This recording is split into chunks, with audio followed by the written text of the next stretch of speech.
welcome into More Important Issues. It is Monday, June 22nd. I know it's looking a little bit different, not just the days, but we're also remote. I know that's not always the case, but we did whatever we could to make it happen. Landon's on vacation. Yesterday was obviously Father's Day. Hope you guys had a wonderful Father's Day, celebrated appropriately, whether you're a father or you have fathers, whatever it may be. Hope you guys celebrated and enjoyed it. It's great to be back. We got a lot to talk about. I'm pumped. How's the beach, man? I haven't really talked to you much, at least about the beach. It's good. It's hot. Um, I ate some good seafood. I had a lobster roll last night, so Oh, nice. it's been good. Did you go to Mahaffers yet? I passed it last night. We went to Clearwater. I passed it How crappy does it coming look? back. Oh yeah, it looked like a hole in the wall. It's awesome. I'm telling you. It's great. You got to try it out. If you're ever in Indian Rocks, Dude, there's a ton of nice houses in Indian Rocks. yeah, no, Indian Rocks is nice. I've always enjoyed my time in Indian Rocks. Yeah, if you're ever down there, it's a lot of fun. John's Pass. Y'all go down to John's Pass? Yeah, we I think we're like I rode my bike there today, so we're like a mile away. Yeah, no, John's Not very Pass is far a lot of fun too. Yeah, we do have a great show for you guys though. We're talking about some recruiting. It's been one of those weeks, and we've talked about that a lot.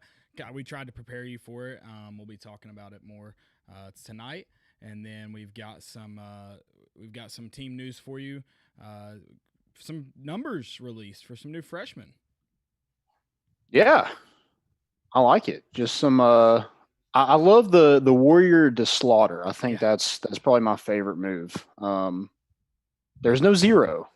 There's no zero. Yeah, I'm guessing that they saved that for a veteran, or maybe Jeremy Pruitt's Yeah. not a zero guy. I don't know. Maybe he just wants a defensive tackle to get it. Just a big fat defensive lineman He's getting with me. zero. That'd be awesome. Yeah, Yeah. he's got my thought on it. We are going to talk about the black jerseys. Tennessee did announce last week, and we did a little video on it. But if you didn't get to check that out, we are going to talk about the new alternate jerseys and the black jerseys that Jeremy Pruitt talked about when he met with the media. We are also talking some position previews. We're getting into our position previews. Later on in the week, we'll go back to our opponent previews, and we're talking Furman. That's later on in the week. Tonight, we're talking position previews, going to talk about the safeties. And we'll get more into it later, but I expect a lot out of this position group. Yeah, I think especially with the two head coach or the two coaches that coach, kind of that position with Jeremy Pruitt and Derek Ansley with their kind of record with those defensive backs, you would like to think with those young guys, guys that have been in their program for a while, that they'd take that next step in their development. Absolutely. We'll see. We'll see. I just want picks. Yeah, we do need I feel like last year was really weird, and maybe we'll talk about this too. I feel like we had games where we had like 2 interceptions, 3 interceptions, and then games we had 0. Obviously, our turnover rate wasn't very high. It was a little inconsistent, but I feel like we did get better toward the end. We Right. played some weird teams like Kentucky. They threw it like one time, Yeah. and it was an interception. So you have, I think room to improve, and I want to see what Trayvon Flowers looks like. He's finally healthy. Absolutely. Hopefully, he's able to finish out a season. That'd be nice. I think there's some high expectations for him this season. Then we're talking about no more Dougs. He did win Tennessee a national championship. You got to appreciate that. But rip in peace to old Coach Duggerton. Yeah, it was fun while it lasted. Some good advertising. Good Right. good for Tennessee to get their name out to thousands of people. But let's move on. Absolutely. And then if He moved on, we'll move on. Right. At Lane Kiffin. We got some segments, most important and fail of the week, so make sure you hang around for those. If you got questions, drop them. I just got on Twitter. Sorry, I was grabbing something real quick. And I'm also on YouTube, pulling that up right now. If you got any questions, drop them in the comments. We'll follow along. If we don't answer it immediately, hang on. We've got a special part of the show. We'll answer every question. So if we missed it, just hang around and we will get to it. Before we jump all the way into the show, Landon's got some sponsors to tell you about.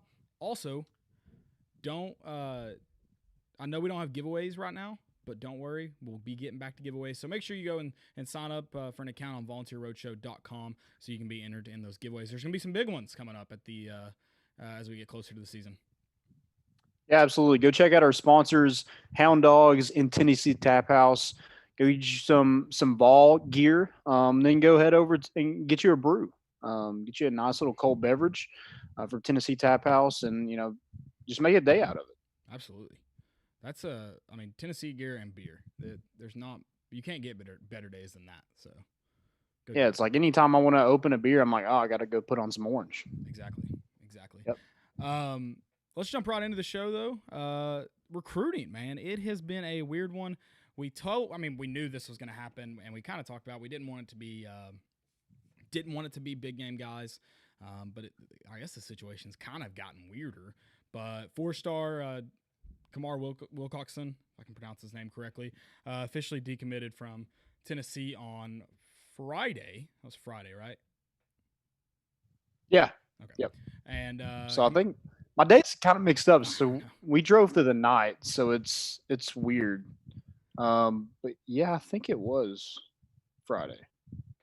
Friday, yeah, it was Friday afternoon. I'm okay. remembering now. It was Friday afternoon. He committed to Florida. I guess he didn't even announce his decommitment to Tennessee. Committed to Florida, and then I haven't checked his. This is what we were talking about with 18-year-olds, 17-year-olds. You never know until the paper's signed. It seems now he may no longer be committed to Florida. Yeah, he deleted everything. I just don't get it. I mean, that's just make up your mind, man. Well, I mean, you're not making any. I understand you're 17, 16, 17, 18 years old, but like you're not making any friends whatsoever through this whole process. No, and he was one that you kind of saw there was potential that he might be decommitting, and it was kind of unfortunate because he's a guy that when he committed, he was recruiting a bunch of guys. He was kind of working hard. He was one of the main points of this class. But now it seems like everyone was caught off guard, which was at least all the commitments. And I mean, you saw a bunch of tweets. It looks like nobody else is going anywhere, and that was my only kind of, I guess, like reservation about him decommitting is like I just don't want anybody else to go, not necessarily go to Florida with him because that's probably not going to happen, but decommit from Tennessee. That hasn't happened yet, and the guys that were kind of recruited by him kind of spoke out and said like, yeah, we're committed. We're committed to Tennessee, and that's that. So that's good. I don't think you lose anybody because of him. No, I think he was big in getting people to where he wanted to go, but he just kept, liking Florida stuff. He kept saying it was his dream school, but so you kind of saw it in the water that he was going to end up at Florida, but it's just a weird, like you said, it's a weird situation. He's weird. In 14 months, he's decommitted 3 times. So it's like, yeah, just make up your mind because anytime from what he did now, if he sticks with Florida, which I hope he does, I wish him the best. But anytime that he plays Tennessee, every single mistake is going to be highlighted. Every single one of them. Right. I think this is his. They're going to be posted on Twitter. It's every single mistake is going to be out there for everybody to see. I think this is his 3rd time committing to Florida, right? Yeah. Well, if he's committed, I guess we don't. Yeah. So his first time was in like November of 18. And then he like decommitted in April of 19 and then recommitted and I don't know. It's just a lot to keep up with. You love the recruiting drama. I mean, yeah, everyone's kind of talked about since Friday.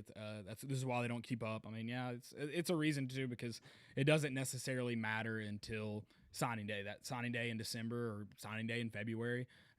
And nowadays it seems like you can't even count them in until they're actually on campus.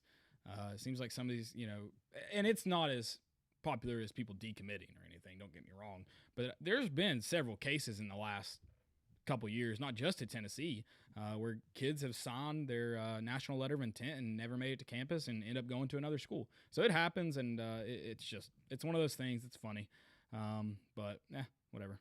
Yeah, how many times can you really be 100% committed? It's my thing. That too. I mean, yeah. Like, is that just a lie? Yeah. Does it just go down as soon as you like the next day you're at 99, 98? It just. I think by the 3rd dwindles time down. You're 100% committed. I think you have to assume it's not 100%. But I don't know. I'm not a math guy. No. I do want to. I mean, I guess the good news is it opens. Tennessee's got some guys in there in sights that they want to go after. And anytime you lose a talent like Kamar Wilcoxon, you don't like it, but at least you have an opportunity to get you needed to make space. You had 24 guys sign. You needed some space if you're going to sign more.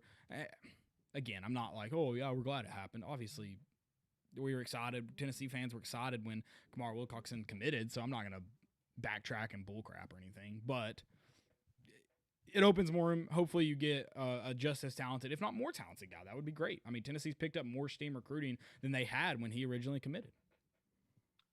Yeah, so I just you were closing in on that 25 mark, and I just don't. I think that kind of puts people uneasy if you're at that 25 mark when they're recruiting you, because somebody's, if you're at 25 and somebody commits, somebody's leaving. Yep. You're not signing 26 guys. That's just not how it's going to work. Or you might sign more than that, but somebody's not getting a scholarship. Right.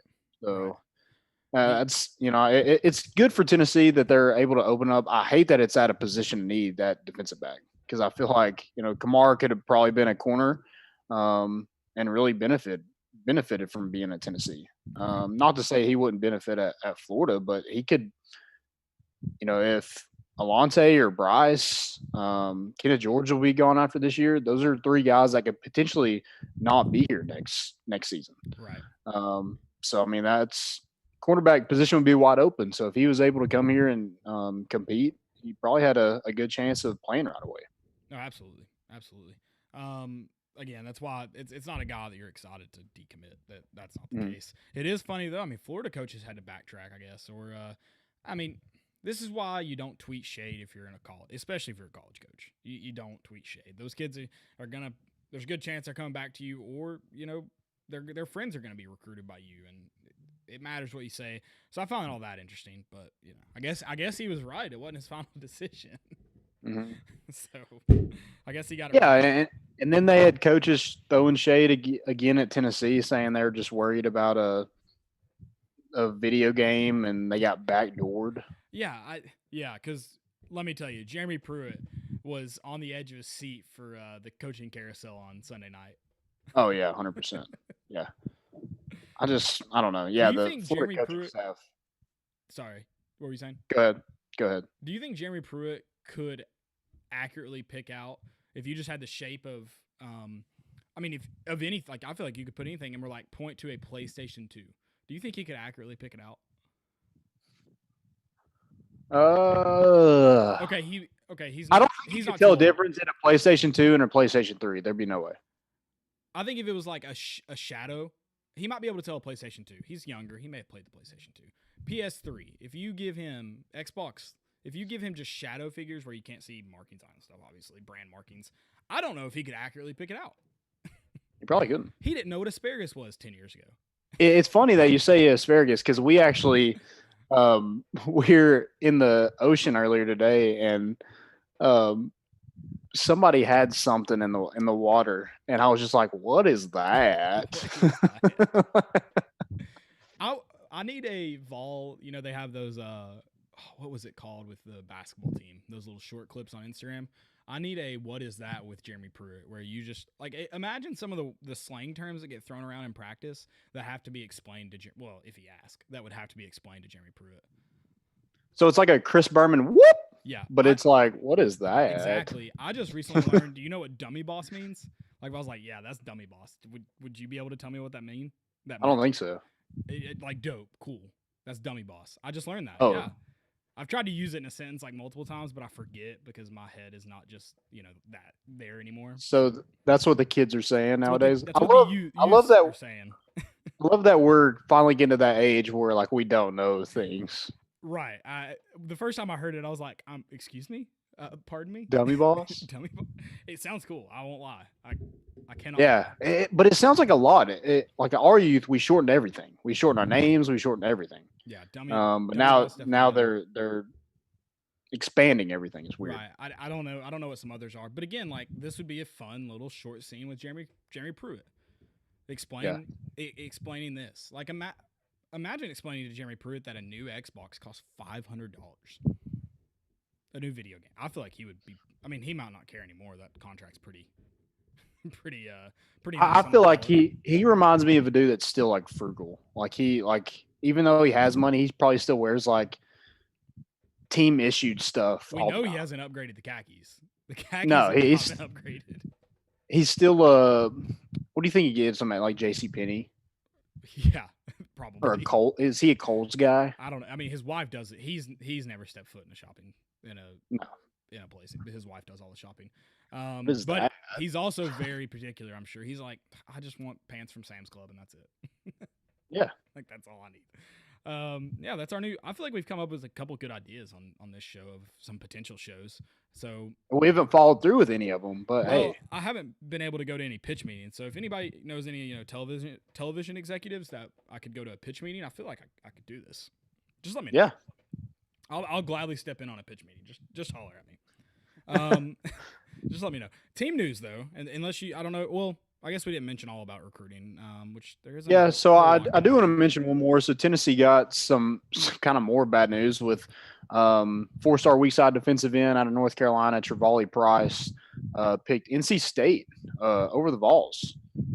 His brother also committed to NC State, and from what I gathered, his brother was offered a scholarship to NC State as a long snapper or a Nice. fullback, and Shout out we to NC offered him. State. Yeah, we offered him a preferred walk on. He's not even rated. Yeah, no, that's a good move by NC State. I can't even. Yeah, Is Doran still the head coach there? who knows? He did I mean, something. they're just checking what they're so they're nationally ranked 37th. They're 10th in the ACC, That's not a good spot to be in the ACC. and I think they have a 4-star quarterback committed, but I'm pretty sure he has like a heart problem. So like he may not be playing college football. Heart problem. Right. Yeah. So I mean, it's kind of up in the air. So they have a 4-star, but Right. Remember when their best So, team yeah. got beat by a Derek Dooley coach team?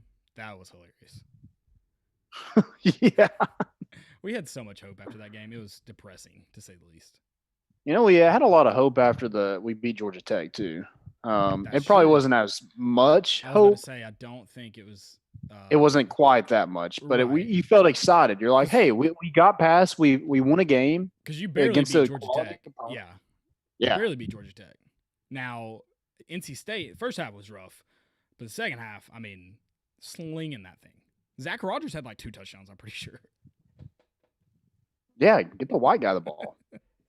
That was a depressing season. That's when you know you have a terrible defense. If white people start scoring touchdowns, you're in for it. Or that offense at Jim Chaney is just that good. One or the other. Okay, yeah, I get. You could argue either way. I'm not Splitting hairs. I'm not telling you what to do. Also, Yeah. Tennessee moved down. I think didn't we move back up to 3rd and then back down after the? So I think we moved back up after Wolf's commitment, Hudson Wolf. and then Yeah, we're back. after- We're back down to 3rd. back down to 3rd after Wilcoxon's decommitment. So somehow Tennessee's the only team consistently moving. So I guess that's something to hang your hat on. They're trying to keep us entertained in a world without sports. Soccer's back. We still have a better rating than Florida. That's Yeah. true. NASCAR's back. The race didn't it get delayed again today? Did it? I don't know. I just saw where they were talking about maybe having to push it back. So maybe not. But yeah, soccer and golf is back. So I'm living in a pretty high. If you bring me college football, I will be the happiest man in the world. Like if I get You won't golf, leave. soccer, and college football, nothing else. I don't need MLB. I don't need NHL. I definitely don't need the NBA. That's all I need. I'm a happy guy. So I also I'm just good with college football. I'll take the NBA. I'll take the MLB. Soccer and golf, not my thing. So, but I've watched it more because that's all that's on. There's nothing else on. Yeah. I have watched the most golf, and I'll watch golf every once in a while, but I've watched the most golf I've ever watched the last 2 weeks. But I've also been playing fantasy on FanDuel, so that's been fun. Oh, you winning any money? I won some the first week at the what tournament was that? If you hadn't asked me, I wouldn't have said it, or I wouldn't have lost it. Augusta. It was not Augusta. I wish. The U.S. Open was supposed to be this week, but I don't obviously know. everything got pushed back. This one was the RBC Heritage. I did not win any money. I sucked this week. It was bad. I didn't. I mean, I lost. Yeah, it was a $3 play. It's not like I lost a ton of money. So okay. it is what it is. Hey, that adds up. It does add up. So I don't want to make a habit of it. That's for sure. Right. The MLB right before we got on voted, the MLB Players Association, they rejected the 60 game proposal. So I wasn't it supposed to? It's like 3 times. It was supposed to come back. It wasn't supposed to come back. Now it's supposed to come back, and now it's not coming back. It's so confusing. Dude, is Kamar Wilcoxon running the Major League Baseball right now? Yes. Good Lord. Yeah, I don't know what's going on. I don't follow MLB enough, anyways. But this makes it. I have no clue. This is like the perfect Big Cat gif. The figure it out. Yeah.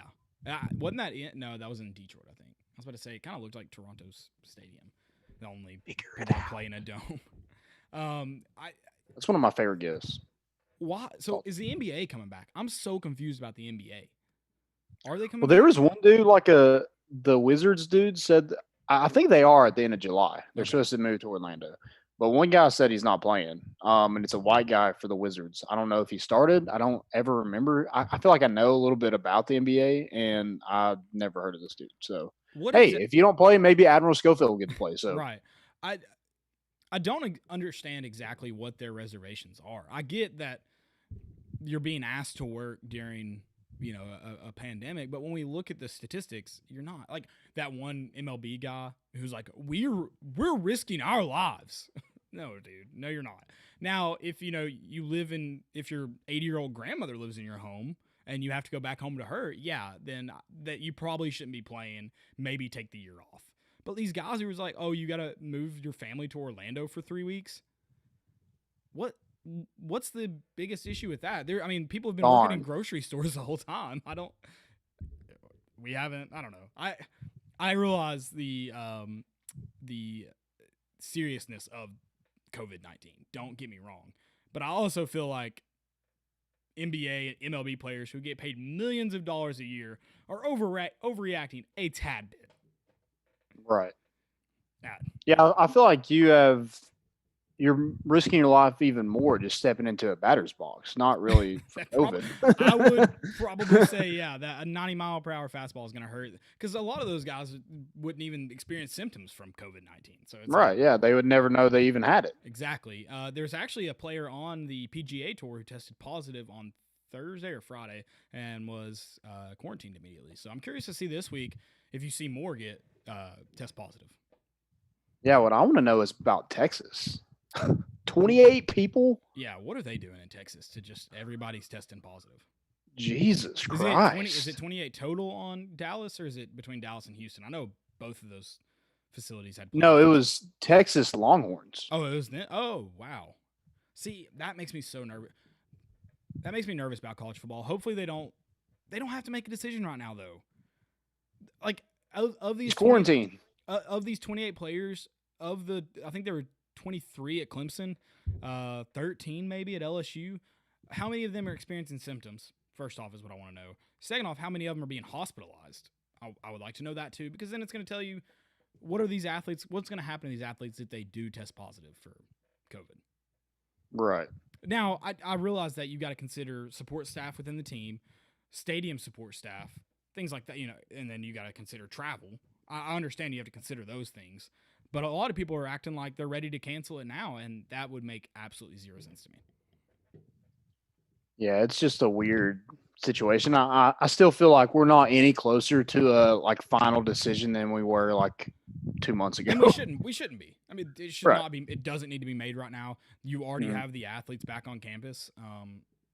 I don't know, and I feel like if a player doesn't want to come back, fine. I mean, should they lose their scholarship? I don't know if they should be awarded one for the next year. I don't know how that should work. Probably so, because it is a decision you have to make. But, and some of these players with underlying health issues, yeah, I'm sure they're going to have to make some tough decisions. But that's also that's such a small percentage of the athletes. Most of the athletes are safe. They're fine. If we're just being 100% honest. they're safe. I was also going to ask you about something else. What was it? I don't know if you even know if it had to do with COVID. I have no clue. That's all I talk about now. COVID, COVID, COVID. I know. Even us, like we find ourselves just Oh. going on a tangent about it. But we're talking about sports, if that makes you feel better. But yeah, Right, yeah. it's so impactful, and it is, and it should be. But yeah, it definitely makes me talk about it more than I'd like to. I love that people are like, what do you think about COVID? I just want college football. That's it. Just give me Yeah. college football. What do I think about COVID? I'd like to fight it because I would win because I hate it that much. Landon, Landon's gonna join the task force for COVID to fight COVID. Yeah. It's Just, he owns a ton of UV lights that he's just gonna use to fight COVID. Tennessee. I guess we can kind of parlay that into some team news here. Tennessee did have one basketball player test positive for COVID. They didn't release the name, and they're not going to release the name ever. Like Ezekiel Elliott said, HIPAA. What happened to HIPAA? Also, apparently, did you see where his agent released his name? no. So he tweeted back, I think it's Schefter, and was like, "What about HIPAA?" Apparently, his agent is the one who told Adam Scheffner that he tested positive. I was like, yeah, dude, might want to check your own home there. Yeah, check your people. Yeah, bro. So Tennessee's never going to release them. Good Lord. I am curious. I don't know if Santiago Vescovi's back. I know Argentina's close to Brazil. So Vescovi and Uros were not back when that person was tested positive. Vescovi's probably going to have to, when he gets back, be quarantined for 14 days. I would almost bet. I don't know exactly which countries are on the on that list when they get back to the States, but I know Brazil COVID-19 is very bad. So, and they border Brazil, right? So was he in Uruguay? Uruguay. Why did I think he was from Argentina? I don't know. Okay. Yeah, but Uruguay, South American country. I don't know how that is in Uruguay. And I don't know if Uruguay borders Brazil. I was thinking Argentina the whole time though. So Gotcha.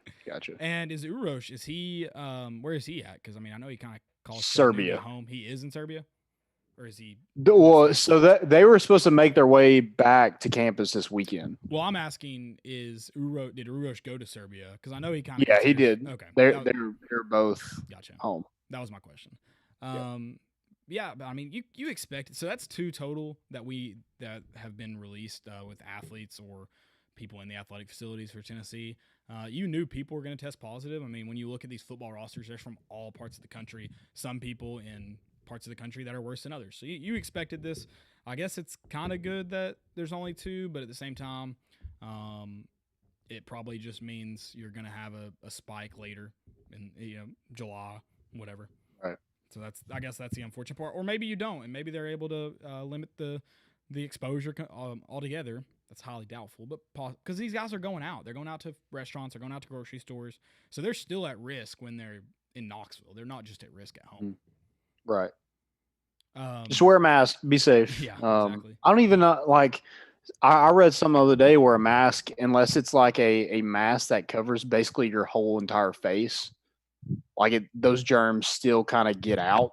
Yeah, I mean it's you're trying to limit exposure unless you have like an N95 mask, which is the one that like not only covers your whole face but like cups on it, so like it fits your face. Yeah, you're really. I mean, there's still a chance you could either spread germs or have them spread to you. But I think it's one of those things. It's like you can't.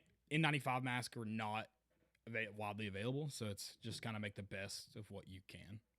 With what you can. Yeah, just be as safe as possible, and good Lord, hopefully we get through it soon. Right. So apparently the LSU players that got it, 3 of them got it at a nightclub in Baton Rouge.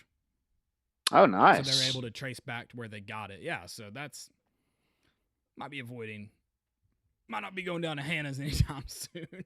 Yeah, probably not. Well, I heard Morgan Wallen was at Wagon Wheel like 2 nights ago. Oh, so he's bringing it back from Nashville. Yeah. Did he just get into a brawl at one of the honky tonks? Oh, probably. Yeah. I think he got in the brawl at Kid Rock's bar. He's fresh out of court, come back home, and well, he's not only been in a bar in Nashville, he's been touching others in a bar in Nashville. And arrested. He's been in jail where the germs are just everywhere. Oh God. Yeah. So if you're at Wagon Wheel in Knoxville, stay away from me if you're there this weekend. Yeah, don't go. Oh, Landon loves Wagon Wheel. That's his guilty pleasure. Yeah, I do find myself wanting to go there when I've had a couple drinks somewhere. There's nothing wrong with that. I No, haven't there's been nothing wrong back with since Wagon all Wheel. this. Yeah. That was pre-COVID when Landon Yeah, was I just really like doing it. getting my country on when I have some brews. They don't even I play go to country. Tennessee. I go to Tennessee Tap House, get some brews in me. I want to go to Wagon Wheel. They don't Yeah, even play country music at Wagon Wheel.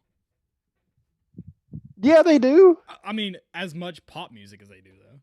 No, Landon. no, All they play Copperhead Road. right. Last time I was there, me and you were both line dancing to Copperhead All Road. right. Nick, we're gonna go to Wagon Wheel actually this weekend. We'll wear masks. We'll wear the whole suits just to. We'll chart the kind of music they play. Okay, okay. I'm excited. I'm not. I'm gonna have to go buy my hazmat suit. So, uh, other team news: the freshmen got their numbers officially. Yeah, Do you have those?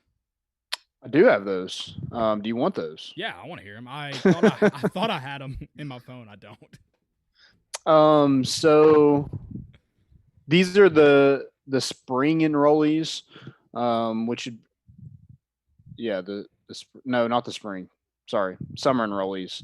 So Malachi Wadman, wear number 1, Tyler Barron, number 9, Jimmy Callaway, number 9, Keyshawn Lawrence, number 14, Danico Slaughter, number 18, Jalen Hyatt, 21, Tamari McDonald, number 29, Jabari Small, 33, D. Beckwith, 34, Lenneth Whitehead, 35, Martavius French, 40, T. Hodge, 44, Will Albright, 46, Bryson Easton, 55, Morvin Joseph, 56, Amari Thomas, 58, James Robinson, 71, Javante Spraggins, 76, Reginald Perry, number 89. There you go. I like the Tyler Barron wearing the number 9. Yeah, reminds me of another former Vol. Exactly.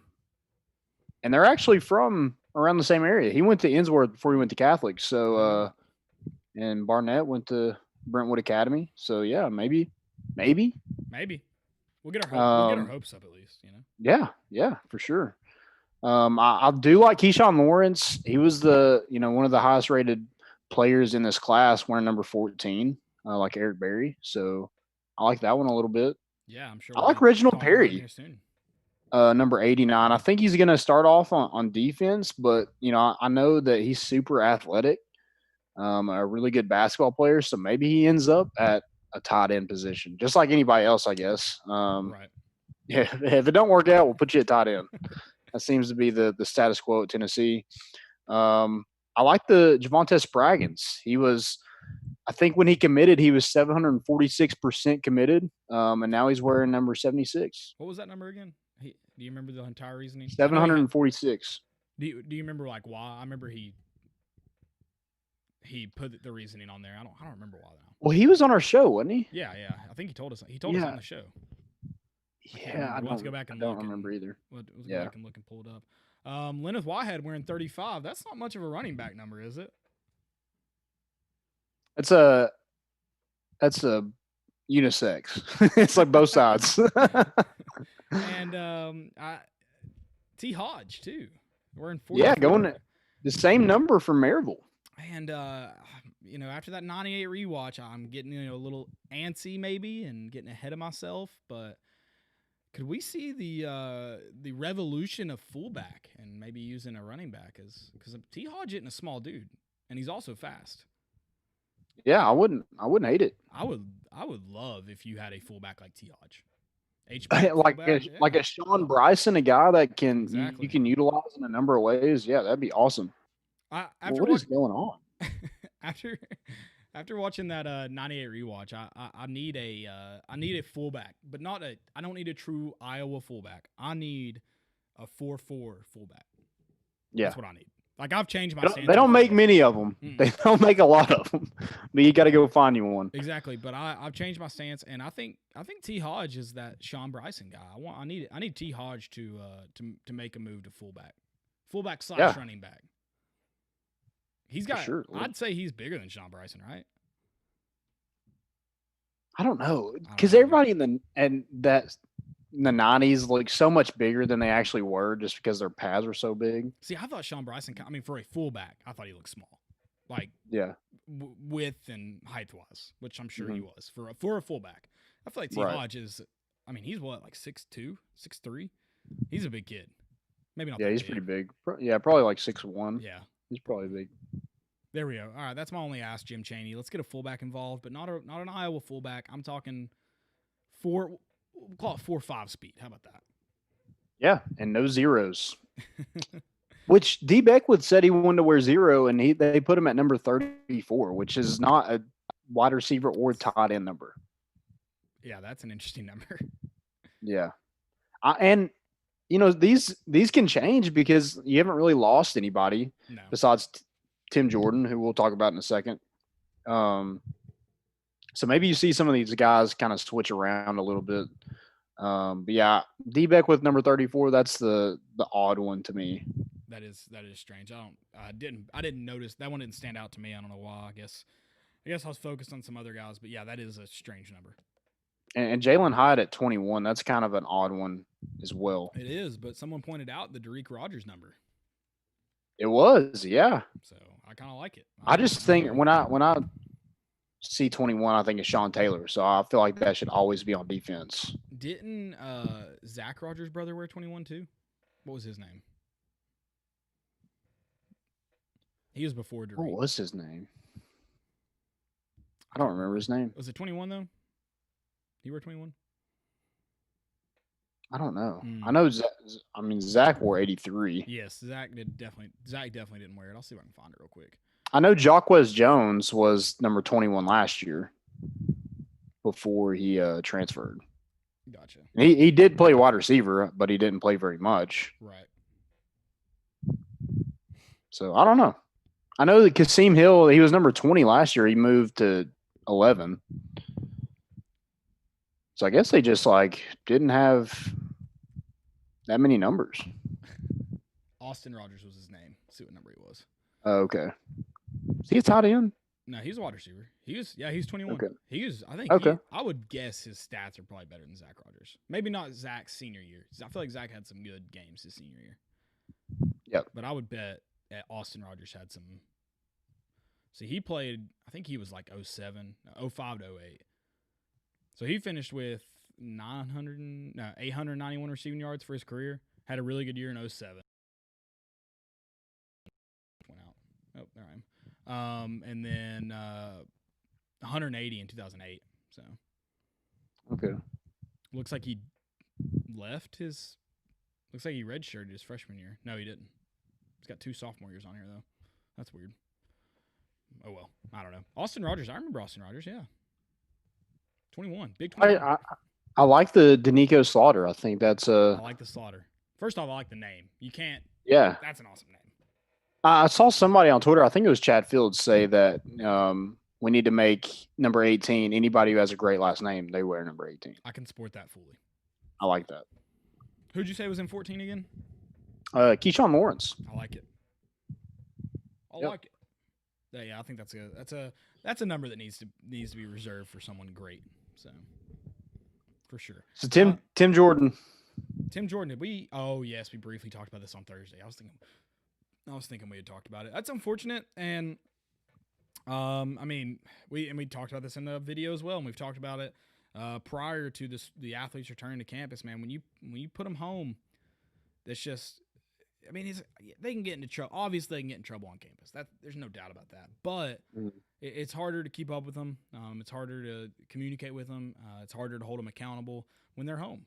And then they're home for – when you're a Division I, especially football athlete, you're not home for more than, at the most, a month at a time when you're in college. I mean, you're not home a lot. Especially when you play on a team that made a bowl game. You don't get to go home during that break, like some of the other either students or athletes would. So it's a tough environment, and he made a mistake, and this just wasn't. I hate it for him. It's part of the business of college athletics. You made a mistake when they were looking to cut numbers. Yep. They were at about 93 and they want to get 85, and you make a mistake and you're already going to be lower on the depth chart anyway. So it's just easier to cut ties. So yeah, bad mistake at the wrong time. Yeah, eh, I don't know how big the mistake would have to be for Jeremy Pruitt to cut you right now. But this one's pretty big. I mean, drug charges is one thing, gun charges is probably one thing, but when you're talking about carrying a weapon with an intent to sell, and I mean A loaded weapon. a loaded weapon, we can debate the, I understand what the some of the drug charges can be bullcrap. I mean, I understand that, but you didn't help yourself any with all police officers by carrying a gun on you while you were doing that. So Oh no. it sucks. And again, I don't know how small the mistake would have to be, but that mistake just wasn't very small, unfortunately. So, Yep. yep, I hate it for him. I like Tim Jordan a lot. Hopefully, he can go somewhere to maybe finish out his football career or finish out his academic career and get another shot, because it does suck that he's probably not going to be enrolled at Tennessee. So Yeah, it's unfortunate, and a kid that hadn't really been in trouble since he's been here, at least from what we know of. enough to be public. Right. So I mean, it's unfortunate, but we'll move on. Yep, absolutely. And then that opens up a slot for one of those freshmen, Lenneth Whitehead, T. Hodge. They could come in there and compete for that, that third back, that bruiser back. I feel like Forrest Crouch will probably be when they get in heavy, but if they need to throw a guy out there on third down, on 3rd and 1 and get a couple yards, I feel like T. Hodge and Lenneth Whitehead, they're going to get that opportunity to do that. Right. Yeah. I don't think you mentioned Quarius Crouch is going to be in that goal line heavy. He's probably not going to be used much other places. He'll probably be a starter on the roster this year on the defensive side of the ball. So they're going to keep him off the field as much as possible when they're on offense. But he did a good job at that position in terms of goal line. And I imagine don't fix it if it ain't broken. Yep. He's a guy you want to give it to and not go over the top. Exactly. More team news. Black jerseys are back. Alternate jerseys are back. Yeah, I like it. I mean, I know a lot of people just don't like it just because they just want orange and white. I get it. That's fine. That's your opinion. The team wants it. The coaches want it. The athletic department wants it. I think it's a great thing. Then Jeremy Pruitt announced. I want to see the transcript now because I want to find out who's lying.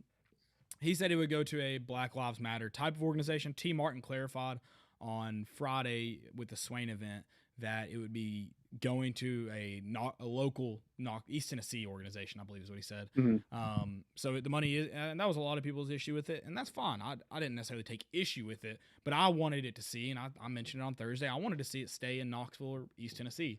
I think you're going to do better by that. And it was interesting. Jarnell Stokes talked about when we had him on, he talked about how it's hard to give when you don't have anything to give. This is something that and again, athletes, we've talked about it. NCAA athletes should at least be able to profit off their likeness, but they're going to be able to essentially profit off their likeness in terms of not profit off of it, but give from their likeness, because they're going to auction the jerseys off after the game, and that will go to a charitable organization. So everyone acting like the university's giving any of this money away, it's the guys giving the money away. They're the ones who are going to earn every penny that's made on these jerseys. The number 72, I don't even know who wears it, but who does wear that? Darnell Wright. I was about to say, I think that's Darnell Wright. That's not a good example, but you get it. Some walk-on freshman, that number isn't going to sell. The jerseys that sell, well, that one might if people want it that bad enough, but the ones that are going to auction for a very high price are the number 3, the number 73. Those are going to auction for a very high price. They're making the money on their likeness and then giving it to charity. They should be able to give it to whatever charity they want to give it to. Yeah, and I don't understand the people that are mad that the players wanted it. Yeah. So they're going to say that the players are wrong. The people that you pay lots of money to go see every Saturday, they're making what they want isn't good enough. Yeah, and if you don't like it, just don't go. That's the easy solution. It's like or if you don't like it's going to that a certain organization that supports people of color, then don't bid on it. Yeah. I mean, it's not your money. That's the thing. Right. Yeah. And I'm not.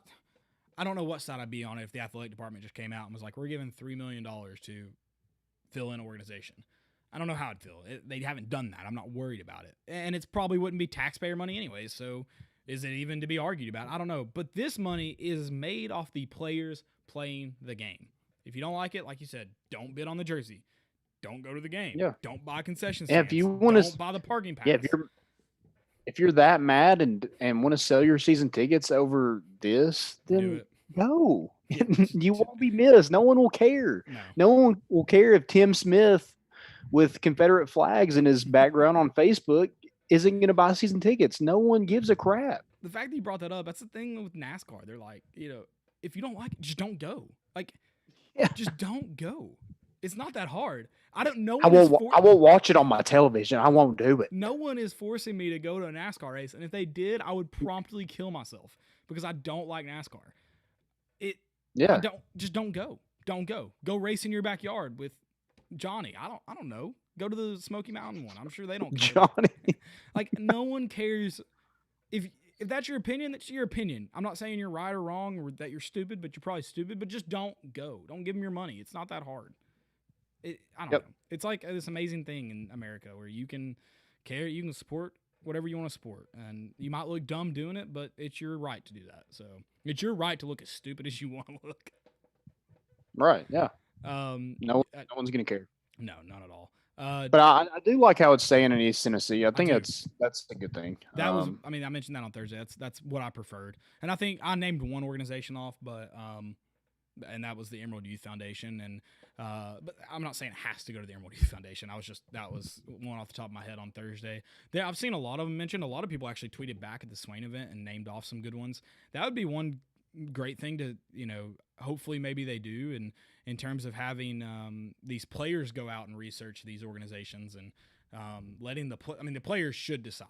Like I said, it's their earning and raising the money to do it. They should decide what organization it goes to. It's their money. It's that simple. Yeah, and I like how Jeremy Pruitt, he's given his, Jarno Stokes talked about how they didn't really have a voice when he was here. Right. But Jeremy Pruitt is giving these players a voice and letting them make decisions. Right. So it's letting them wear black jerseys. They wanted that. So he made it happen. Now, I think that's what it's going to do for change is just, starting from the bottom and just letting people have their voice and listening to people that want that voice. And it's going to certainly take guidance, but from everything I can tell, and I think most people can tell, they have guidance. Like I said, they should be able to give it to whoever they want, but I don't have a problem with the coaches being like, we're going to keep it in East Tennessee. Like, that money is going to do more here. That's fine. That's a good restriction, I think, to put on it. I don't know if they put that restriction on, but I think, for example, that would be a good one. I think they're, yes, let these young guys and these athletes have a voice, but they also need guidance and they need leadership. And from everything I can tell, they have great leadership in Jeremy Pruitt and then T. Martin, who's now the I can't remember the exact title, but he's going to be working on some type of like culture committee within the program. And that's great. These guys seem to be leading the right way. And I've said it several times now. It's good that we're not only, that hopefully soon we'll be cheering for a really good football team, but it's also good to know that there's also good people in the program, and the program is good. And then that's that, because I'm a Tennessee fan, not because of how good they are at football. I mean, that's not it. I'm a Tennessee fan because I was born and raised here, bled orange since I was, born. And I feel like I don't have a choice in who I cheer for. So it's good to me to know that there's people within the organization that have a great character and care about human beings. Yep. And I like how the main thing that was wrong with this program before Jeremy Pruitt took over was the culture. Mm-hmm. And now he is a specific committee with T. Martin heading that up to change the culture. And I feel like he's done a good job of, establishing leadership throughout the program.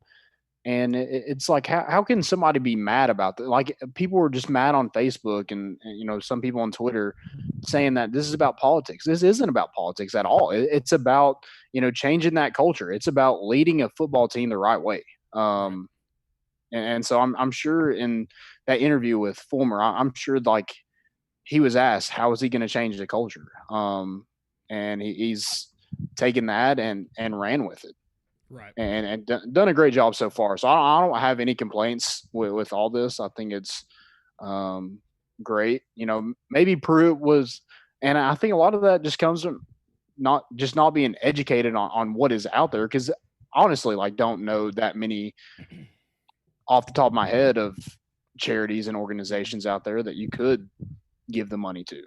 No, I mean, So he just said support. He probably didn't really mean Black Lives Matter, but a lot of people were taking that the wrong way, and that's not what it was meant to do. yeah, I don't know. Again, I would like to see the either the official transcript or the video of it.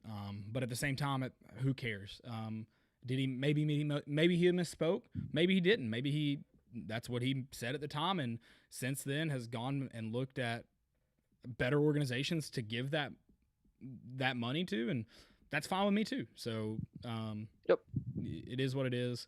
I like what Jeremy Pruitt's doing to the football program. I like that. I like what Philip Fulmer's doing within the athletic department. I'm sure. I hope the other teams are doing something similar, but it's the football team's obviously going to be the front and center. So that's why Yep. they're getting all the these players are stepping up. Trey Smith, Alante Taylor. I'm trying to remember who all spoke at that rally. Aaron Calvert. These guys they're stepping up, and it's their personal beliefs and their personal what they feel that they should speak out about, and like you said, it's great that they should be allowed to have this voice, and it's great that they do. Yeah, and this program has kind of started this. They've kind of been on the forefront of this charge where you've seen a lot of negative headlines with some coaches and some programs across the country, but Tennessee seems to be doing it the right way. Mm-hmm. And I think that just goes to show the leadership on this team. Right. Hopefully, it translates to wins, though. Looking at black jerseys is why we're talking about this right now. They announced the black jerseys are back. What do you want the black jerseys to look like? And what helmet do you want with them? And do we wear orange pants, or do we wear black pants or gray pants or a different? What do you think? What do you want? I don't know. I want to see what all black would look like. I wouldn't hate all black, but here's my thing. I need the power tee on the helmet, the orange power tee. That's something I need. But I feel like, I feel like it's not. I would like to see black helmet. I would like to see gray helmets.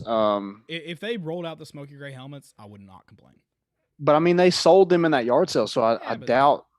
I mean, they could probably. Yeah. Right. They could probably make them. I don't know. I just want to see a mock up of something. And that's another thing I'm curious. Do we get to see them before either the season or the game, or are they just gonna roll them out there for the game? And are all those is it gonna be like a alternate uniform, or is it gonna be just like this one time thing? So if it's just a one time thing, you probably just have orange pants, white helmet, black jerseys. Which it just doesn't look. I think you have to have another helmet. I think you have to have either a black or gray helmet, and then orange pants. I think would look great. I mean, orange pants. First off, orange breeches with anything, like and everything. Orange breeches. See, I like the black face. If you're gonna do a white helmet, you gotta do a black face mask. You can't have an all white. Okay, yeah. You gotta have some black. But I saw a mock up of a black face mask. It looks a lot better. Yeah, no, it definitely would look a lot better. And I'm not crazy. I don't know. I think it was the Vol Recruiting Edit dude who did one with it had the orange sleeve cuffs and the orange neck, and just not crazy about it. I'm not. Orange and black clash, or our orange and black clash a little bit. I think you need or the right amount of orange, I guess. Because I mean, we all know the black jerseys that they rolled out on Halloween in 2009 were ugly as hell. Now they were awesome, but they were so ugly. So yeah, I don't know. I'm curious to see. I think all black on the uniform, maybe like with an orange power tee in the middle or on the neck or something like that. Here's the thing about black, my opinion. Black's a simple color, so the simpler the better. I don't think you need a lot.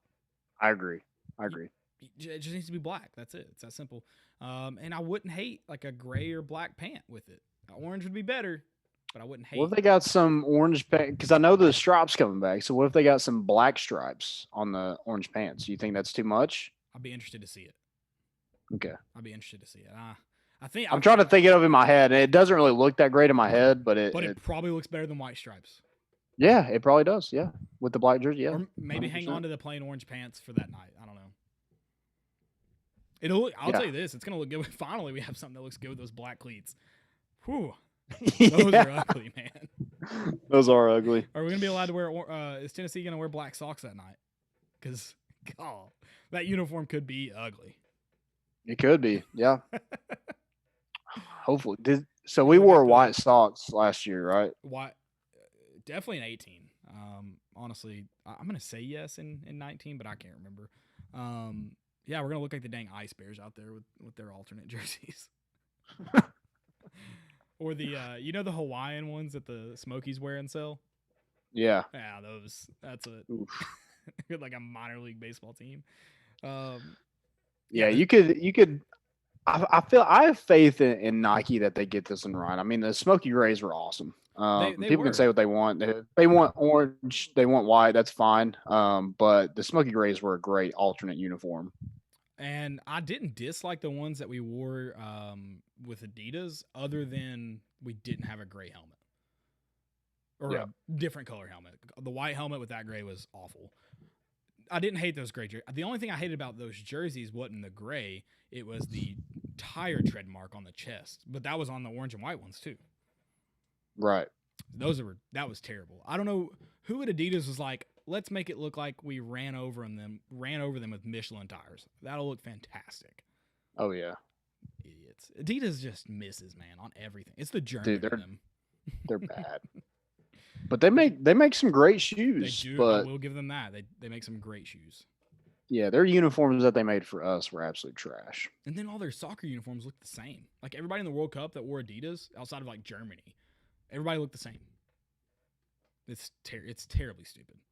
And they buy like all the thread for one color. You remember that? I think it was while we were in high school. That big thing of the feathers or the wings on the sleeves, and every Adidas team, even if they weren't a bird mascot, had those. Yeah, it was stupid. Then terribly stupid. Whatever. Auburn, you're War Eagle, right? Yeah, you get the feathers. we need an Auburn historian on to explain. I've read, I think, the War Eagle story, but I need a full. What is it? We do. Surely they recognize that it's dumb, right? Yeah, I just don't like. Do you want to be the Eagles or do you want to be the Tigers? Just pick one. I think I may be misremembering this. I think it has to do with they have that eagle fly before the game, and somebody yelled War Eagle and it became a thing. But I'm with you. I feel like you have to choose at that point. Like, are you the Eagles or the Tigers? Like, you can't. Yeah, you both. Can't. No, you can't. Unless you're like on Avatar or something where everything's combined. It's like it's actually pretty sweet. Tiger Eagle. Wait, like Avatar: The Last Airbender or the movie Avatar? The Last Airbender. The Last Airbender is awesome. I watched the first couple episodes the other day. Oh, did you? I finished it last week. Yeah, so I have nothing left to watch on Netflix. I've watched everything. Have you? I started Schitt's Creek. I haven't watched Schitt's Creek, but I've watched interviews and like snippets of it, so I think I would like it. I need to watch it. You're right. Yeah, I started watching that. I'm sorry. Yeah, but dude, okay. I hope we do a blackout. I'm gonna wear black. So I didn't see a lot of people mentioning this, but hey, me and you will start it. Blackout. We're doing a blackout. I look terrible in black. I'm wearing black. I'm just kidding. No, you look great in black. Everybody looks great in black. Yeah, black with I see those all the time. It's like black with the orange power tee. Yeah, it's gonna look like the concession stand shirts. Yeah, 100%. We're all gonna have to go on eBay and order the black jerseys from 2000. Was it 12? 9. 11. Oh, 9. 9. Oh yeah. Man. Give us here in 09. Yeah, I know. I still have a black and gray Nike jersey from the Smoky Gray jersey. I have that. Yeah. I haven't worn it in a while, but I wore it for the Auburn game in 2018, actually. Nice. And then I wore it to Alabama the next week, and we got told. Was that Alabama the next? Yeah. I think it was Alabama, and we got waxed. So Loved it. I wore it thinking it was a lucky jersey, so I wore it again, kind of knowing that I would never have to wear it again. So that was good. Yeah, it was That's good. awesome. So you didn't wear anything that you like didn't want to lose. Nothing that I wanted. Yeah, nothing that could be bad luck after that. So Right. Gotcha. yeah. So I'm going. So you said you want. Let's see. You want a blackout, number one. I'm gonna blackout for sure. Yeah, 100%. But yeah, I would like to. I think it'd be cool to see, especially if it was a night game. I don't know if it Yeah. will, but that would be really cool if they could at least have it at night. Right. I kind of want to. I kind of don't want to see them until they run out of the tunnel, because that would be a cool feeling, like seeing them when they. Because I wasn't there. Taking you back, baby. 09. So I wasn't there for that game, but I remember. I think I was like the only person on Twitter then. Not the only person, but I was of a select few on Twitter, and Gotcha. seeing all the updates on Twitter, black jerseys, black jerseys, black jerseys. I was like, holy crap! I think it was Halloween, wasn't it? Yeah, it was. Yeah, It was, yeah. So it was I mean, we were watching the game, but we weren't watching the game. So Gotcha. immediately ran to the TV to, I think they showed them running out of the tunnel, or at least immediately after them running out of the tunnel. So I kind of want to, like you said, chase that feeling. And then this year against South Carolina, I guess they announced the orange breeches. Was that South Carolina? Was that when they first surprised? Mississippi It was State. Mississippi State. Yeah, because South Carolina. Yeah, it was Mississippi State. Okay. You're right. So Mississippi State, I guess I just wasn't on Twitter all day because we were tailgating. And no, it was South Carolina. It was South Carolina. Yeah, we wore. And we played Mississippi State first. Yeah, but I don't think we wore orange britches for that game. I don't think we did. We did? Look that up. Fact check. Okay, I'm looking. I'm pretty sure it's South Carolina though, and I'm basing this off of how drunk I was, because I wasn't that drunk for Mississippi State because it was a noon game. And I wasn't on Twitter much because when I start drinking, so you know, and Emily gets on to me about this. Yeah, it was Mississippi State. We wore orange pants? Yep. Huh. I guess South Carolina was just another surprise then. I don't know. But it wasn't expected. And I remember them running out of the tunnel, and I was like, oh my God, we're in orange pants. So, yeah, that's Tyler Bird and his touchdown. Oh, okay. Well, there you go. Well, I remember being a surprise against South Carolina. So yeah, that's the point. Yeah, so I kind of want that feeling again. Yeah, just to come out and surprise it, and like that crowd would be electric. Yes. If you come out, first sight is when they come out of the tunnel. Hey, speaking of Mississippi State, did you see where Hill, is that his name? Hill? Said he was not going to play if the Mississippi State flag didn't change? The state of Mississippi flag didn't change? Oh, wow. Yeah, so that's going to be interesting to see. I mean, the government isn't. I mean, we all know the top people. If you want to talk to me about the racist people that live in Mississippi, I have personal experiences, not that were racist towards me, obviously, but were racist people. I'll gladly, I won't share that story now on the air, but we'll gladly tell you that story because it is, I think it's the first time in my life, I was pretty young. The first time in my life, I was like, holy crap, there are some shitty people. Yeah, they're everywhere. People. Yeah. Yeah, that was interesting for sure. Now I'm even asking, we wore orange pants against South Carolina, didn't we? Now I don't even know about that. We did at Kentucky. We did at Kentucky. Yeah, so I'm curious to see though how Mississippi. I mean, what's his name is probably freaking out right now, right? Because they weren't going to be able to throw the ball this year. Mike Leach. Oh yeah. Now you're. Well, when I first read that, I was like, well, it's doesn't matter because he hates running the ball anyway. So we didn't wear orange pants against South Carolina. My memory sucks. Thought I had the memory of an elephant. I had the memory of a squirrel. Psych.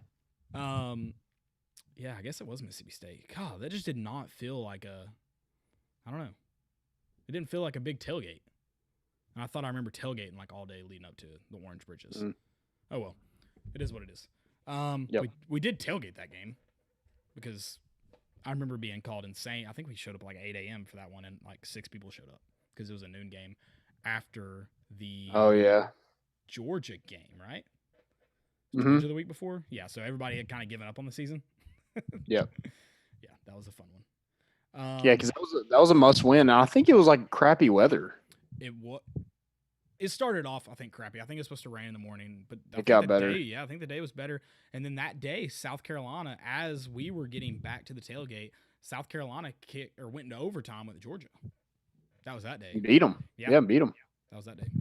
Um, let's talk about some. Let's get into position preview though. We're talking safeties. Like we said, this is a position of. I know you lost Nigel Warrior, and that's a pretty big loss, especially where you consider where he was at the end of the season. That's a big Mm-hmm. loss.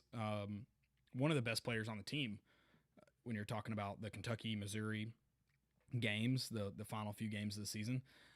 So obviously that's a big loss there. But overall, man, you return some great talent and even bring in some freshman talent that you expect to be pretty solid. I think Jalen McCullough will be a starter along with Trayvon Flowers. McCullough had a big spring game. I don't know if you remember, he had those 2 interceptions Mm-hmm. during the spring game. So everybody was like, "Oh man, this dude's legit." 2019. Yeah, and then started the final 6 games. And he's part of that Pro Football Focus all freshman team. Mm-hmm. So I had a really good freshman year. Played a lot. So I'll probably bank on him starting, and then Right. Trayvon Flowers will probably be the guy behind him. He was starting before he was injured. So 2 seasons he's had 2 season-ending injuries, Yeah. and this one was he got the interception at Mississippi State and broke his leg as he got tackled. Right. So just kind of freak accidents, very unfortunate. But I feel like the staff likes Trayvon Flowers. He hasn't played a lot of football. I think his senior year was the first season he had ever played football. He was a Kentucky baseball commit. So super athletic kid. I know he works a lot with Oliver Davis down in Atlanta. I think Kamar Wilcoxon actually works there too, Right. along with Bryce Dobson. So I think both of those guys will be your starters. Um, I just hope Trayvon Flowers is able to stay healthy because man, it was like I think it was like the 5th or 6th game of the season where he couldn't redshirt. Yeah. So he missed like pretty much the whole season. But then behind him, you had Theo Jackson. He actually came in after Trayvon Flowers went out before Jalen McCullough took over. He played well. He plays a lot in the dime package when they have like a lot of DBs on the field. Tyus Fields, you have Brandon Davis, Cheyenne LaBruza. Then the newcomers would be Keyshawn Lawrence, Danico Slaughter, and Tamarian McDonald. I've seen a lot of people talk about how they're excited for Tyus Fields. I'm curious to see his play. He'll definitely be relied on a lot. Hopefully, those guys are healthy and he's not having to start because he will be a sophomore this year. But I mean, he's going to see the field a lot. Yeah, he'll actually be a redshirt freshman. You redshirted. Yeah. Um, And then you talk about the newcomers, Keyshawn Lawrence and then Nico Slaughter. Obviously, Keyshawn Lawrence is going to be that guy that's, I mean, there's a chance he could be relied on a lot this year, especially if he's a 5-star, highly rated. If if he lives up to expectations, I think he'll be on the field a lot too. yeah, I like those two. I don't know if Tamarian McDonald ends up being a safety. He's a bigger kid, so maybe he could switch down to linebacker, or maybe like a star role Yeah. if they want to change that a little bit. I don't know. I like Danico Slaughter and Keyshawn Lawrence. I think that are two guys that could play multiple positions in that Mm-hmm. secondary. And two guys that are Keyshawn, I feel like is just an athletic freak, and Danico Slaughter is one that will hit anybody anywhere at any time. Yeah, he lives up to his name for sure. Right, Um, 100%. and you talked about that star position. I'm sure we'll talk about him with defensive backs as well. But Sean Shamberg is expected to start there, and he's a guy too. Kind of not as much as Warrior, but he kind of came along too at the end of the 2019. I'm excited for him. He's going to be asked to be a leader on this defense, and I think he can be very impactful in 2020.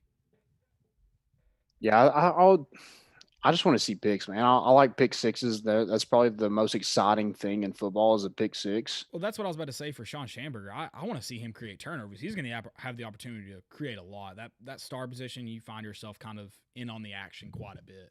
Mhm. So if Sean Schamberger can create some turnovers, I really like where this defense could be. Well, and with him, could he move to safety? Yeah, that's If possible. Balin Buchanan is the star position, do they move Schamberger back to um, safety and let it be him and Jalen McCullough probably, not Trayvon Flowers. I don't Uh, know. It's going to be interesting to see those. I think Jalen McCullough is definitely the starter for sure. right, And depending on what Trayvon Flowers is, health wise, right. Well, you maybe talked, that's some yeah, options. you talked about Balin Buchanan. I mean, he's gonna. I think they want to find a way to get all this talent on the field. So hopefully you expect Lante Taylor to kind of come back into his role and play alongside Bryce Thompson there, and then you have Kenneth George behind him. And some other guys, and then obviously Balin. I'd be curious to see if because they want to get the most talented guys on the field. That's a that's something they would like to see, and whether that's Sean Schamberger at that star, Balin Buchanan. I don't know. I think that's an interesting point that I would be curious to see. Right now, I think I want Sean Schamberger there. I just feel like he played that role really, really well at the end of the season. Mm. Yeah, I think with this, I think he did too. Especially coming off blitzes and things like that. It seems like at the end of the season he kind of figured it out. Right. Whereas the end of the season he was kind of running around with his head cut off a little bit, but he seemed to figure it out, Mm-hmm. and I think he has a lot of upside Right. there. Whereas Balin Buchanan's kind of a safer option, And but I feel like the upside's there for Schamberger. right. And does it help maybe moving Balin Buchanan there too? I mean, you got Warren Burrell too. I didn't mention him. What happened at the end of the season? Like, where was he at the end of the season? 2020.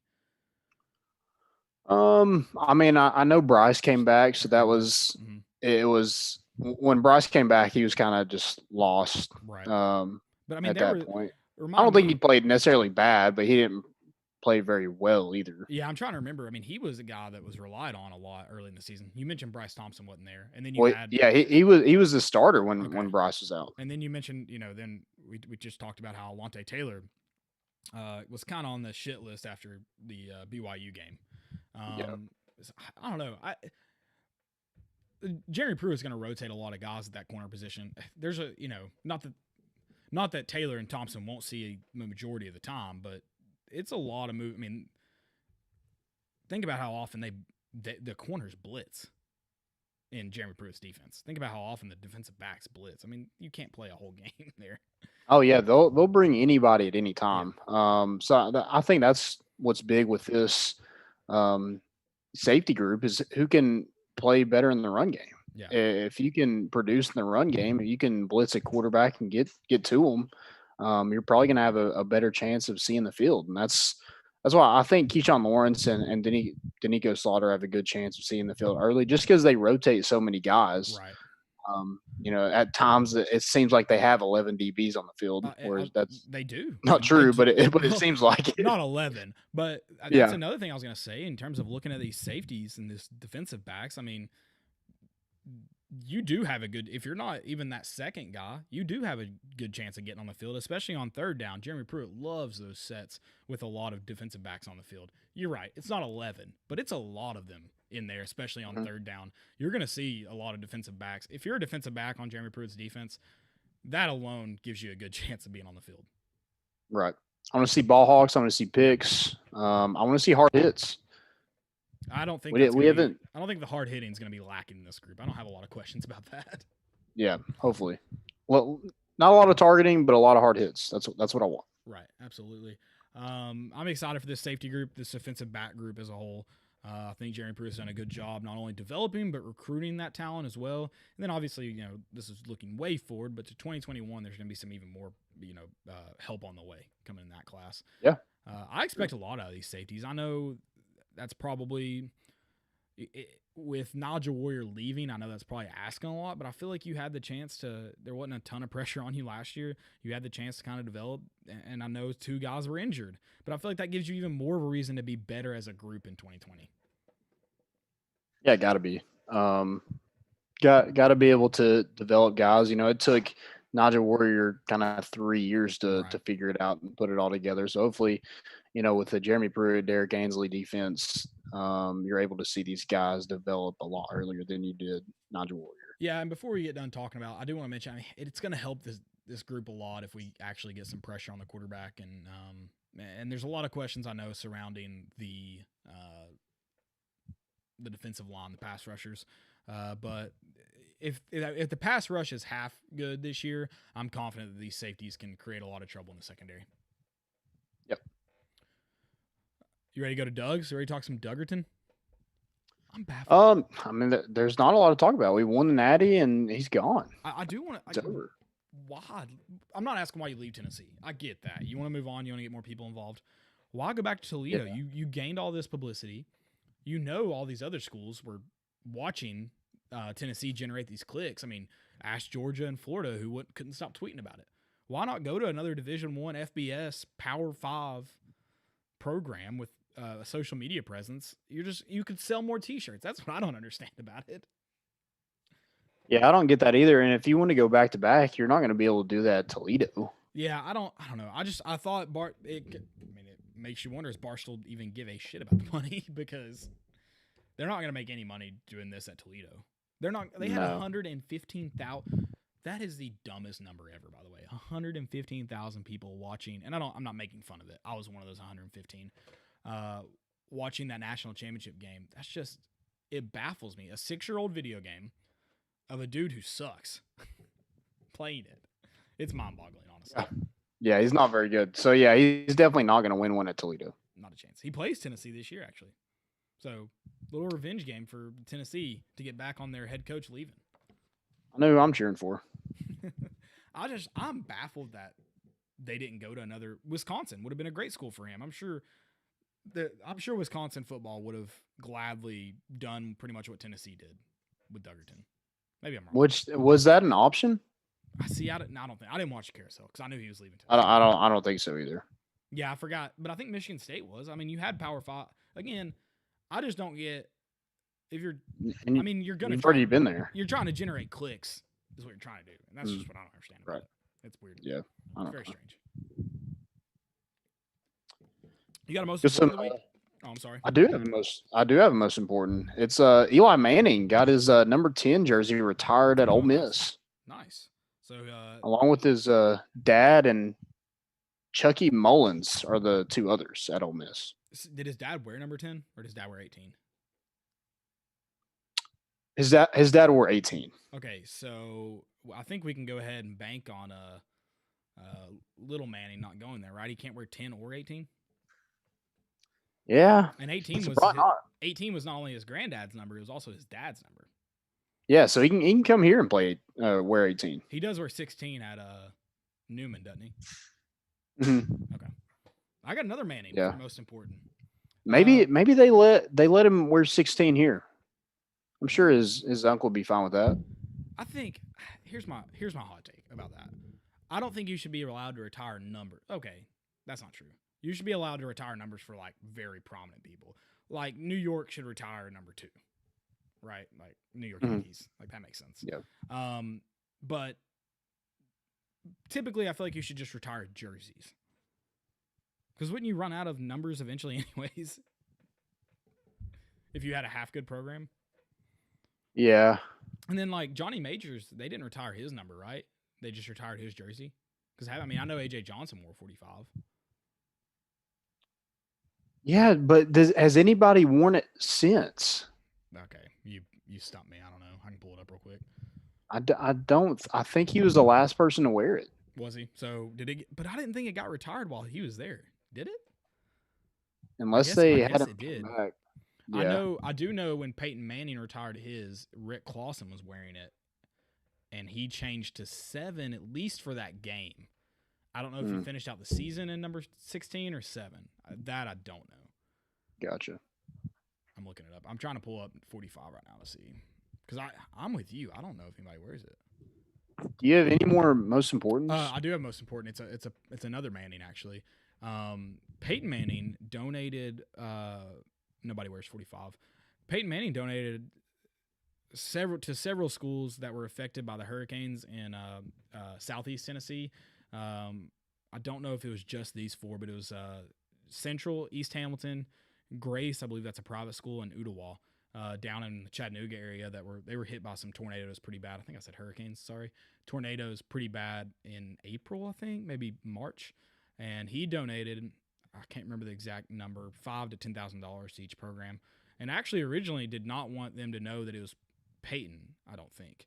Apparently, this is a funny story.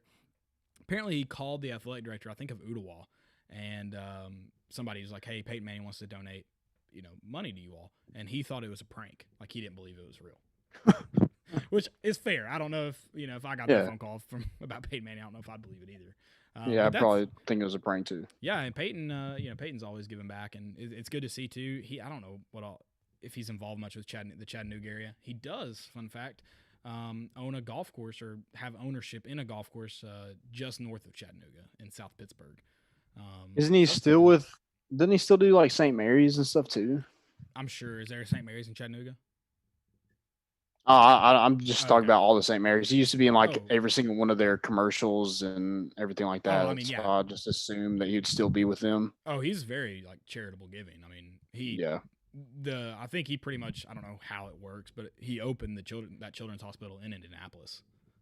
So I don't know if it's named for him or what. I don't really know. But yeah, I mean, he's always definitely given charitably. So which the guy can afford it. Okay. Right.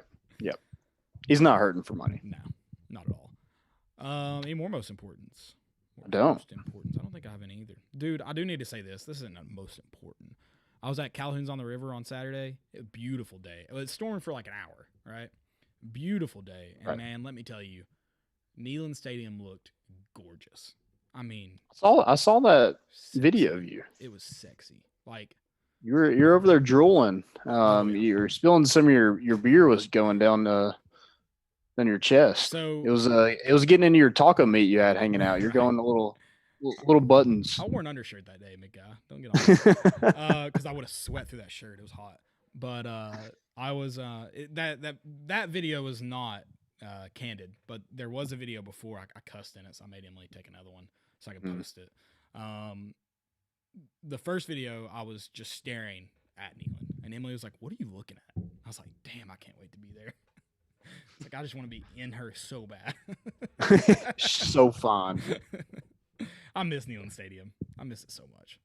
Yeah, like, I miss the troughs. I miss everything. Like everything. Me getting like walking home and having to pick popcorn out of my shoes, and I just miss everything. Everything about it. Or the peanuts. I guess the peanuts. I got to pick peanuts. I still think you're eating peanuts wrong. I don't eat them. Are they in the box? I can't be buying a $10 popcorn box at Neyland Stadium. You know how cheap I am. It sounds like the peanuts are in your shoes. Do you mean like on the bottom of your shoes? Yeah. Okay. Like pick it out of the bottom. Yeah, gotcha. Sorry. It sounded like you're like dropping them in your socks. Yeah. Crack open a peanut and just save that for later. Yeah. I miss tailgating. I miss the walk from the tailgate to the stadium has become the most fun part for me of game days. It's tough, but yeah, we get there. Well, it got a little bit longer this year because of where we tailgated, which I love that tailgating spot. I don't want to change it. And then, like I said, this has become one of my most fun parts. Like we all started walking together.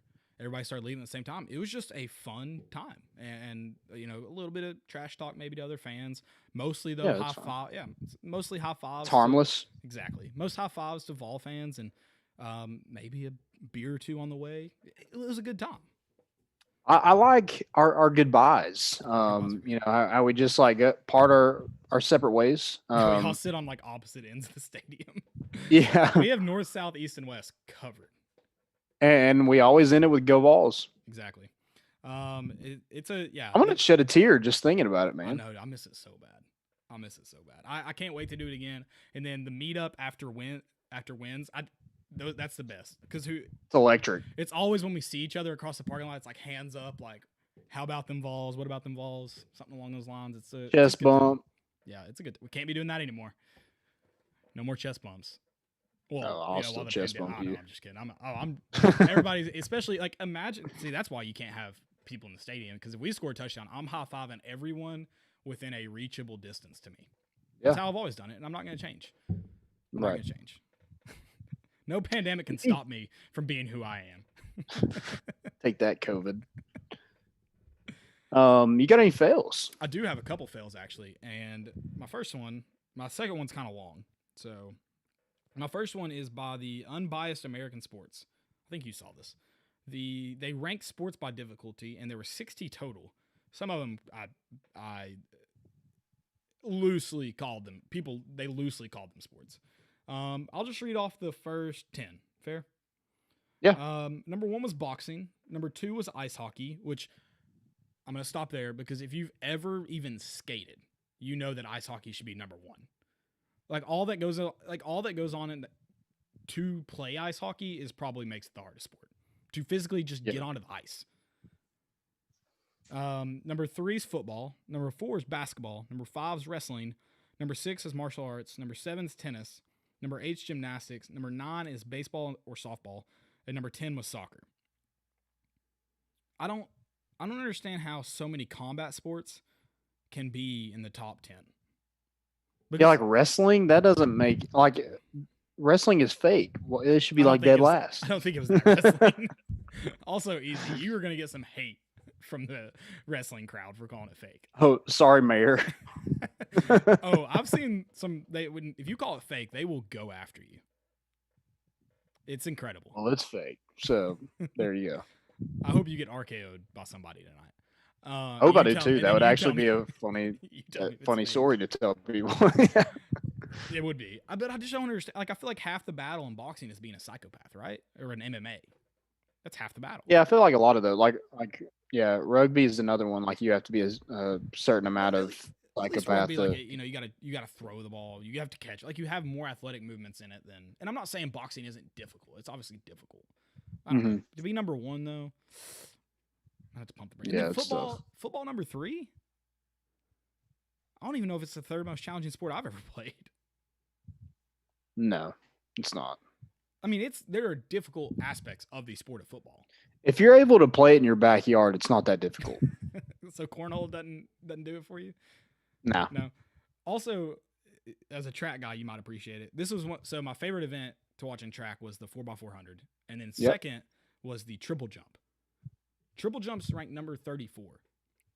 You have to be insanely athletic and coordinated to do the triple jump. Yeah. And then think about being good at the triple jump. Yeah, you got to do it a lot. I mean, I don't think we could go and pull. Okay, not you have to. I feel like you have to exclude the guys who have done the triple jump. But I bet if we went down to Tennessee's facility right now and pulled out 3 skill position guys, gave them an hour to learn it, I don't think they'd be great at it.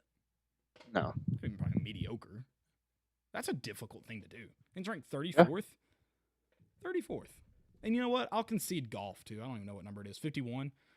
Because like recreational golf, I feel like if you get to ride in a car, I feel firm in the stance. If you get to ride in a car for more than half the time, it's not a sport.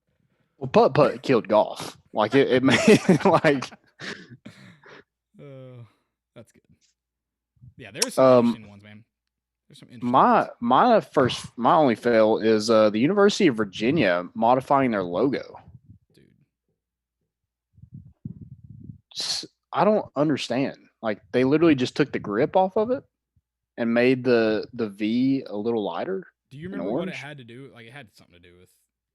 It had like with slavery. I don't know. I just don't understand the grip on the handle has to do with that. Right. I don't know. It just doesn't look like a big difference to me. Yeah, this is one of those that I have to kind of take a back seat on because I just don't get it.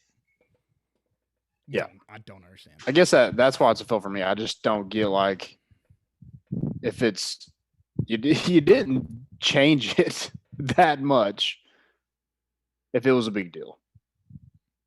That's fair. Yeah. So my last fail. So I'm going to try to tell this story correctly because it's kind of a long story. But if I don't, and you could go do my fact check for me, I actually retweeted it, so it's on my Twitter page. So somebody tweeted, since we were on the topic of Russian sports, I don't know why we were on that topic, but I guess we were. Here's a nice cautionary tale on the not really post-COVID world. The Russian Premier League restarted today. I think this was Saturday. And holy crap, did it restart with an enormously stupid scandal.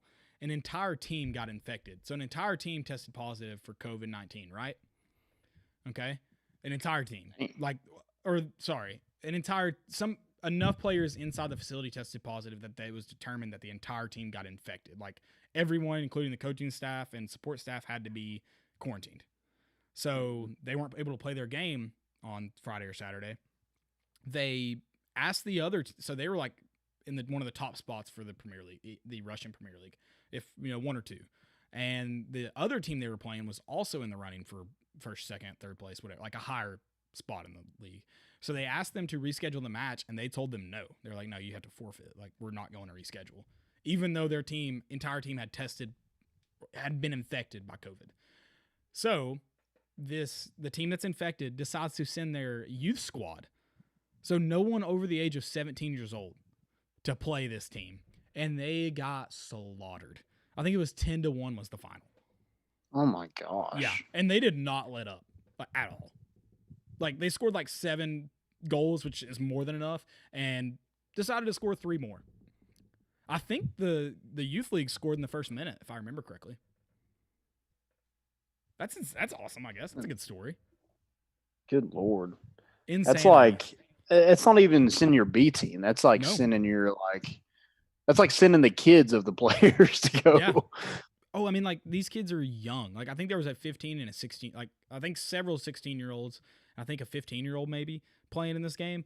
And then they didn't even get to send, like, their first team manager. Like, the manager, the coach that went with them, was the academy team's manager.